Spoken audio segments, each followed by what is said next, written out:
আল্লাহ যখন যা করে বান্দার ভালোর জন্য করে। হয়তো প্রথমের দিকে আমরা সেটা বুঝতে পারি না, কিন্তু সময়ের পরিক্রমায় যখন বাস্তবতা নিয়ে সামনে আসে, দিন শেষে আমরা বলতে বাধ্য হই আসলেই ওই দিন ওই ঘটনাটা হওয়াতে ভালোই হয়েছে। আল্লাহ কখনো বান্দার ক্ষতি চাই না। আল্লাহ যদি ক্ষতি চাইতেন সকালের নামাজ না পড়ার কারণে কান্না করে দিতে পারতেন, যদি আল্লাহ ক্ষতি চাইতেন দুপুরে নামাজ না পড়ার কারণে ল্যাংড়া করে দিতে পারতেন। আল্লাহ সেটা চান না, আল্লাহ চাই বান্দার সব সময় ভালো। আর মা তো দেখেন জন্ম দেওয়ার কারণে সন্তানে তো অপরাধ করার পরও মা সন্তানের প্রতি কতই ভালোবাসা, কতই মায়া, বাবার কাছ থেকে সন্তানের পিঠকে বাঁচাই ফেলছে, এরকম হাজারো মা আছে ওই মায়ের জন্য। কিন্তু আল্লাহ পাক রব্বুল আলামিন বান্দার উপর কতটুকু ভালোবাসে দিয়েছেন সেটা আমরা বান্দারা বুঝতে পারি নাই বলে শয়তানের ফাঁদে বারবার পা দিয়ে আটকাই যাচ্ছি। মনে রাখবেন, মনের মধ্যে কথাটা বসাই ফেলবেন, আল্লাহ যখন যা করে বান্দার ভালোর জন্যই করে।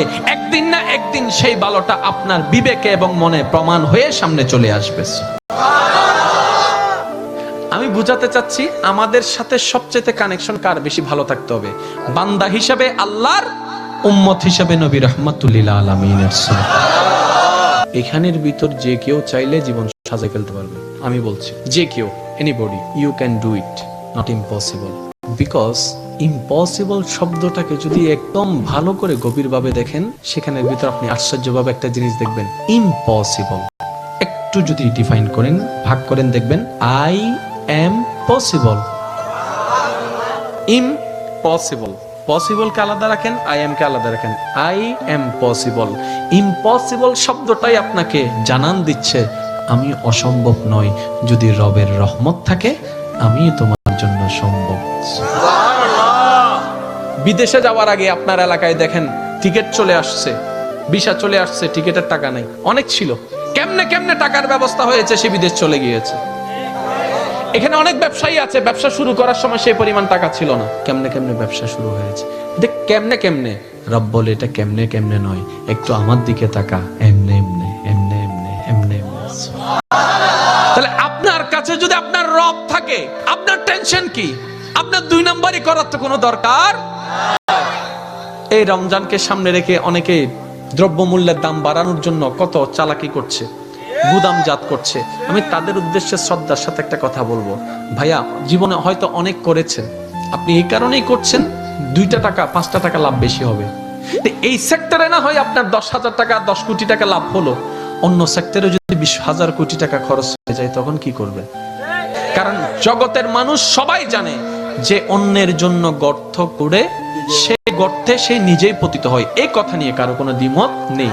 যে অন্যের কষ্টের কারণ হয় সে নিজের জীবনে কষ্টকে দাওয়াত দেয়, এই কথা নিয়ে কারো কোনো দ্বিমত নেই। আপনি ধর্মের কথা বাদ দেন, একজন মানুষ হিসেবে চিন্তা করে দেখেন, যারা কোটিপতি তারা বাজারে যাচ্ছে না, অফিস থেকে টাকা দিয়ে দিচ্ছে, ঘর থেকে স্লিপ দিয়ে দিচ্ছে, ফোন করলে বাজার চলে আসতেছে, হিসাবও নিচ্ছে না। কিন্তু আমাদের মতো যারা গরিবরা আছে, দিনে এনে দিনে খায়, অল্প কিছু টাকা ইনকাম করে সেখান থেকে কিছু ভাগবটারা করে চাউল নেই, অল্প করে চাউল নেই, অল্প করে ডাল নেই। একবার ভেবে দেখেন তো, আপনি যেগুলাকে মওজুদ করে দাম বাড়িয়ে দিচ্ছেন, এগুলা আপনি আমি কেউ বানাই নাই, সব রবের দেওয়া নিয়ামত। আমরা ধান রোপণ করেছি, ওইটাকে ধান বানিয়ে দিয়েছেন রব। আমরা বীজ বপন করেছি, গাছ বানিয়ে দিয়েছেন রব। আর একটু জোরে বলেন না সুবহানাল্লাহ। আমরা যেগুলা গুদামজাত করছি সব রবের দেয়া নিয়ামত, আর রব দিয়েছেন শুধু তার বান্দাদের জন্য। এবার আপনি আমি যদি সে বান্দাদের কাছে খাবারটা পৌঁছানোর জন্য একটা দেওয়াল হয়ে দাঁড়ায়, রবের কাছে আপনি আমি আসামি হয়ে যাব। আমি শ্রদ্ধার সাথে বলবো, আপনার যা দরকার আপনার রব আপনাকে দিবে, আপনি শুধু অন্তর থেকে সবার কাছে খাবারটা পৌঁছায় দেন। হয়তো আপনার দুনিয়াবি ক্ষেত্রে 2টা পয়সা লস হবে, কিন্তু অন্যদিকে দেখবেন আপনার রব আপনাকে আরো 10 গুণ বাড়াই দিবে। কিভাবে? মানজা বিল হাসানাতে ফালাহু আশরু আমসালিহা। যে রবের জন্য 1 দেয়, রব তাকে বিনিময়ে 10 দেয়। আল্লাহ যখন যা করে বান্দার ভালোর জন্য করে। হয়তো প্রথমের দিকে আমরা সেটা বুঝতে পারি না, কিন্তু সময়ের